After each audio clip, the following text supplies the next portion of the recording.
여러분 안녕하세요. 오늘은 2단원 대단원 중에 세 번째 평면곡선과 평면운동이라고 우리 그 교과서의 내용을 조금 재구성해서 달리해 봤습니다. 그 중에 첫 번째 시간 직선의 방정식에 대한 내용을 같이 배워보도록 하겠습니다.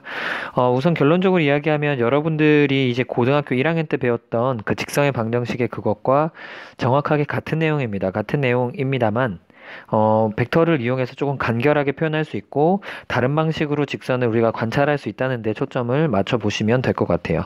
자, 우선 두 가지를 좀 살펴볼 건데요. 첫 번째는 주어진 벡터의 평행한 직선을 먼저 살펴보려고 해요. 자, 그러기 위해서는 일단 평행한 벡터, 주어진 벡터의 평행한 어떤 직선이라 했기 때문에 그 평행한 벡터가 필요하겠습니다. 그래서 벡터 u의 평행한 직선이라고 하고, 그럼 우리는 벡터 u라는 것이 지금 주어진 상황으로 이해를 하시면 될 것 같아요. 자, 오른쪽 그림을 보시면 P라는 점은 움직이는 점입니다. P라는 점 움직이는 점이고 A라는 점은 고정되어 있어요. 고정되어 있는데 그러면은 A와 P를 연결한 이 직선을 우리가 구해 볼 건데요. 직선을 표현을 해볼 건데 그 직선 자체가 지금 방금 이야기했듯이 벡터 U에 평행하다 했으니까 이 방향에 평행한 거죠. 자, 그러면 A와 P라는 점을 연결해주면 하나의 벡터를 만들 수 있죠. AP라는 벡터를요. 자, 그런데 그것이 U라는 벡터와 평행하다고 했으니까 우리는 평행한 벡터에 있어서 표현을 어떻게 할 수 있죠? 그렇죠. 실수배로 표현을 할 수 있죠. 적당한 실수 t에 대해서. 그래서 이런 표현 방식을 이용하면 직선을 나타낼 수 있습니다. 이게 결론인 겁니다. 어렵지 않죠? 그래서 교과서에 평행하다, 그렇기 때문에 실수배다라는 표현이 있는 겁니다. 자, 그런데 이런 표현 방식을 쓸 수도 있지만 시점을 오로 하는 벡터 두 가지의 차로 AP 벡터를 표현할 수 있죠. 자, 우리 기억나죠? 뺄셈을 이용하면 OP 빼기 OA 벡터로 AP 벡터를 표현할 수 있고 TU 벡터라고 쓸 수 있죠. 괜찮겠습니까? 자, 그랬을 때 OP라는 벡터를 스몰 p 벡터라고 쓰고요. 그걸 중심으로 식을 정리해주면 OA 벡터는 넘어가서 이항돼서 플러스로 바뀌고 스몰 a 벡터라고 쓸 수 있고 TU 벡터라고 쓸 수 있습니다. 자, 이렇게 써주시면 이만큼 있죠? 이 P라는 벡터는 우리는 잘 알지 못하는 움직이는 점에 대한 벡터거든요. 위치 벡터. 자, 그러니까 P가 이렇게 움직일 수도 있고 이렇게 움직일 수도 있겠지만 어쨌든 주어진 A라는 벡터 플러스 TU 벡터라는 식으로 표현을 해주면 직선을 나타낼 수 있다라고 이해를 하시면 되겠습니다.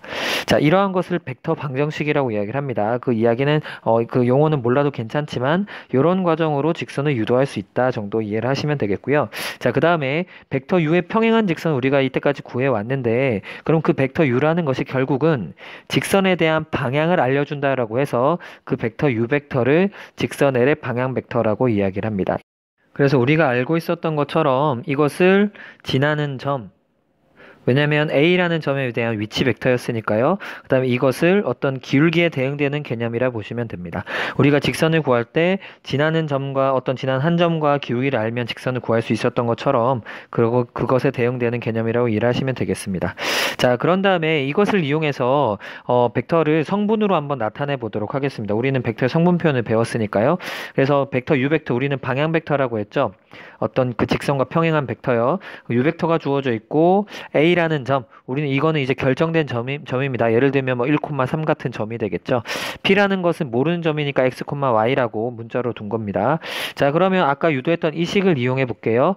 P라는 벡터는 모르는 점이니까 X, Y라 두시고 A라는 점은 아는 점이에요. 그래서 X1, Y1을 결정된 점으로 이해하셔야 되고 T 곱하기 U 벡터의 성분은 방향 벡터, 그러니까 직선과 평행한 방향을 알려주는 벡터라 보시면 돼요. 자, 그러면 이거는 성분 계산해 줄 수 있죠. 이렇게 계산해 주면 TA, TB가 되고 벡터의 덧셈은 X끼리 Y끼리 더해 주시면 되니까 X1 플러스 AT, Y1 플러스 BT라고 쓰시면 됩니다.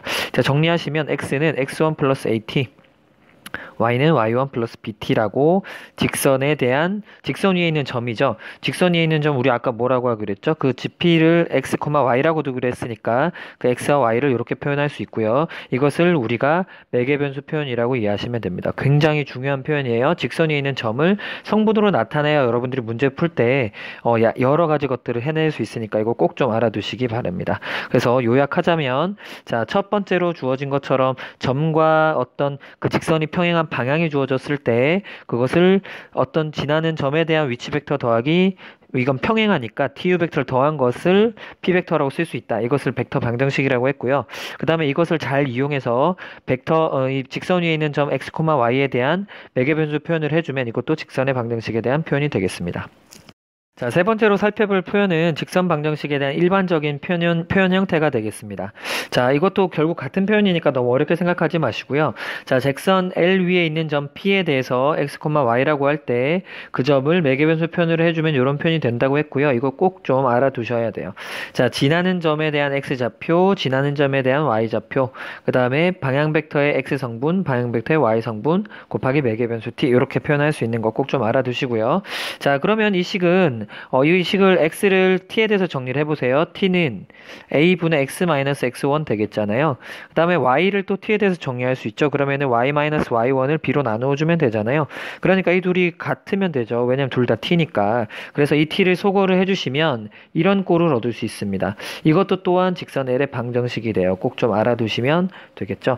다만 여기서 조심할 점은 무엇입니까? a와 b는 0이 될 수 없죠. 분모에 있으니까. 그래서 A, B가 0이 아닐 때 이렇게 쓰여진다 이해를 하시면 되고요. A가 0이거나 B가 0이면 이쪽 부분을 이렇게 소거시켜서 그냥 X는 얼마다, Y는 얼마다 이렇게 써주면 괜찮을 것 같습니다. 자, 그 다음에 추가적으로 좀 이야기를 하자면 이런 방식이 직선의 방정식의 기본적인 표현이라고 했는데 여기서부터 여러분이 정보를 얻을 수 있으면 돼요. X1과 Y1은 지나는 점에 대한 좌표니까 그걸 통해서 이 점을 지나는구나 라고 이해를 할 수 있으면 되고요. A와 B는 방향 벡터의 성분이니까 A, B가 방향 벡터라고 이해를 하시면 되는데 결국 이것은 A, B라는 방향 벡터가 있을 때 이것과 평행한 직선인 거잖아요. 그럼 직선의 기울기는 어떻게 재면 되죠? A분의 B 이만큼이 이제 기울기잖아요. 이 벡터의 기울기, 이 점의 기울기. 그래서 직선의 기울기가 A분의 B다라고 이해를 해도 똑같은 표현이 되겠습니다. 간단한 문제 풀면서 우리가 이때까지 정리했었던 것들 잠깐 살펴보면 될 것 같은데요. 자, 직선을 매개변수 표현을 했네요. 자, 방향 벡터를 구하라고 했는데 우리 아까 꼴을 잘 보시면 x는 x1 플러스 어떻게 됐었나요? 방향 벡터 t, y는 y1 플러스 방향 벡터 y 성분 t 이런 식으로 표현하기로 했으니까 t 옆에 곱해져 있는 이만큼이 방향 벡터의 x 성분 y 성분이라 이해하시면 되죠. 그래서 u 벡터는 3,-1이다 이해를 하시고요. 자, 아래에 있는 거 한번 볼까요? 점을 지난다. 점 정보 줬고요. 방향 벡터 줬으니까 직선 만들 수 있죠. 근데 매개변수 표현하라 했으니까 요거 연습 많이 해두세요. x는 지나는 점의 x좌표, 지나는 점의 y좌표 써두시고 방향 벡터의 x 성분 곱하기 t, 그 다음에 방향 벡터의 y 성분 곱하기 t 이렇게 써주시면 직선의 매개변수 표현이 되겠습니다. 이 표현은 꼭 할 수 있어야 됩니다. 자, 그 다음 밑에 보시면 점을 지나고 그 다음 벡터의 평행한 직선인데 이것을 우리가 알고 있는 일반 표준형으로 써주시면 되죠. 방향 벡터의 성분은 분모로 가면 되죠. 방향 벡터 성분 분모로 가면 되고요. x 빼기 지나는 점, y 빼기 지나는 점 이렇게 써주시면 되겠습니다. 괜찮겠죠? 자, 두 번째 것도 동일하게 가시면 되는데 문제가 있습니다. 여기서 방향 벡터 x 성분과 방향 벡터 y 성분이 0이잖아요. 그러면은 위와 같은 꼴로 표현을 할 수가 없게 되죠. 분모를 0을 만들면 안 되니까. 그래서 매개변수 표현으로 써주셔야 돼요. x는 이렇게 써주시고 y는 이렇게 써주시고 지나는 점의 x좌표, 지나는 점의 y좌표. 그 다음에 플러스 방향 벡터의 x 성분 곱하기 t인데 이쪽 부분이 없으니까 그냥 x는 2라고 써주시면 됩니다. 플러스 여기는 방향 벡터의 y 성분 곱하기 t. 아래도 비슷하게 하시면 되죠. x는 y는 써주시고 지나는 점 x좌표, y좌표 써주신 다음에 방향 벡터 x 성분 곱하기 t, 방향 벡터의 x 성분 곱하기 t. 이쪽 부분은 없으니까 이렇게 정리를 해주시면 되겠습니다. 자, 그 다음에 우리가 두 번째로 다뤄볼 직선의 형태는 주어진 벡터의 수직인 직선이에요. 우리 아까까지 다뤄본 거는 주어진 벡터의 평행한 직선이었고 수직인 직선은 어떻게 다룰 거냐? 자, 두 벡터가 수직하다면 어떻게 됩니까? 두 벡터의 내적이 0이 된다. 그 기억나시죠? 중요한 조건이에요. 그걸 이용해서 이것을 벡터 방정식으로 표현할 수 있고 성분 표현도 이끌어 나갈 수 있거든요. 이게 쉬우니까 너무 어렵게 생각하지 마세요. 자, 그림으로 보시면 A라는 점은 우리 아까 마찬가지로 고정된 점이고요. P라는 점이 움직이는 점입니다. 근데 어쨌든 간에 A가 고정되어 있고 P가 움직인다 하더라도 어쨌든 두 점을 연결해주면 AP라는 벡터를 만들 수 있죠. AP라는 벡터를 이렇게 만들 수 있고요. 자, 그런데 우리 아까 이야기한 것처럼 그 AP라는 벡터가 직선의 수직인 이러한 N이라는 벡터가 존재하기 때문에 그 AP라는 벡터와 N이라는 벡터를 수직하니까 내적해주면 0이다라는 조건을 끌어낼 수 있죠. 큰 무리 없겠죠. 이것도 아까 했던 것처럼 시점이 원점인 벡터로 바꾸어주면 뺄셈 이용해서 이렇게 바꿀 수 있죠. 그 다음 n 벡터가 되겠고요.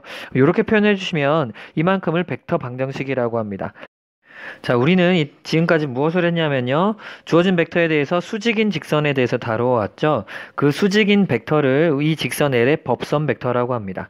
법선이라는 것은 주어진 직선 위의 한 점에 대해서 수직인 직선을 법선이라 하거든요. 그렇기 때문에 수직인 방향을 나타내주는 벡터라고 해서 법선 벡터라고 이해를 하시면 되겠습니다.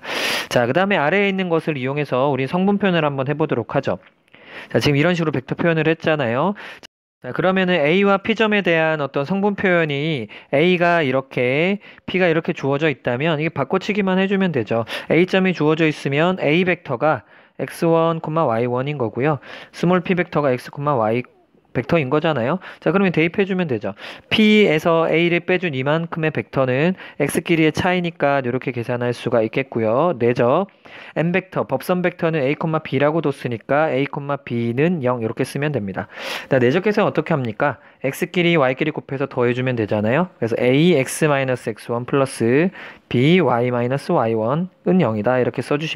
이렇게 써주시면 A, B라는 법선 벡터를 갖는 그리고 x1, y1이라는 점을 지나는 직선의 방정식을 나타낸 것이라고 이해를 하시면 되겠습니다.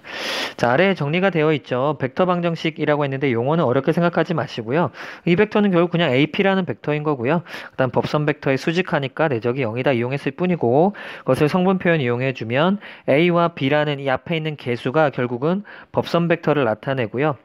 그 다음에 뒤에 있는 x1, y1이 지난 점을 나타낸다 정도 이해를 하시면 될 것 같아요. 아래에 있는 간단한 문제 한번 또 풀어보죠. 어렵지 않을 것 같아요. 이 점을 지나고 법선, 이 벡터의 수직이다 했으니까 법선 벡터가 얘인 거죠. 그러니까 앞에 있는 3, 그 다음 플러스 2라고 써주시면 되죠. 법선 벡터는 우리 내적했었으니까 앞에 이렇게 곱해줘야 되고요. 그 다음 x 마이너스 지나는 점, y 마이너스 지나는 점 이렇게 쓰면 됩니다. 지금 배웠던 것들 잠깐 정리 한번 해보는 시간 잠깐 갖도록 하겠습니다. 자, 이렇게 직선이 주어져 있다면 우리는 어떻게 하기로 했냐면 직선의 방향 벡터가 2,3이라고 읽기로 했죠. 분모에 있는 거. 그 다음에 지나는 점을 A라고 두면요. 그 지나는 점의 좌표 어떻게 됩니까? x-x1이니까 0, y-y1이니까 0,1 이렇게 하면 되겠죠. 여기에 평행한 직선이다 이렇게 이해하시면 되겠고요. 그 다음 두 번째 것도 예시 한번 보죠. 이거는 이제 위에 있는 식이랑 조금 형태가 다르다고 보시면 돼요. 우리가 그 기본형이 어떻게 생겼었냐면 x-x1을 a로 나누고 있고 y-y1을 b로 나누는 형태였으니까 개수가 1이 아니잖아요. 여기 개수가 1이어야 되는데 그럼 이 형태를 여러분들이 달리 이해를 해주셔야 돼요. 그러니까 저기에 있는 3을 분모에 3분의 1이 있다라고 이해를 하시면 되고 저기 y 앞에 있는 개수 마이너스를 분모에 곱해줘서 이렇게 형태가 바뀌었다고 생각하셔야 정확히 읽을 수가 있어요. 자, 그럼 방향 벡터를 어떻게 읽으면 됩니까? 3분의 1, 마이너스 2라고 읽어야 되겠고요. 여기에 평행한 직선이구나 라고 정보를 얻으시면 되고 지나는 점은 0,2다 이렇게 이해를 해주시면 되겠습니다. 괜찮겠죠? 자, 그 다음 세 번째 이런 식으로 표현된 거는 내적해서 0이다 의 꼴이니까 수직인 정보를 알려준다라고 이해를 하시면 돼요. 자, 수직인 법선 벡터는 우리 n 벡터라 쓰기로 했으니까 2,3이 여기 앞에 있는 개수가 수직인 벡터가 되겠고요.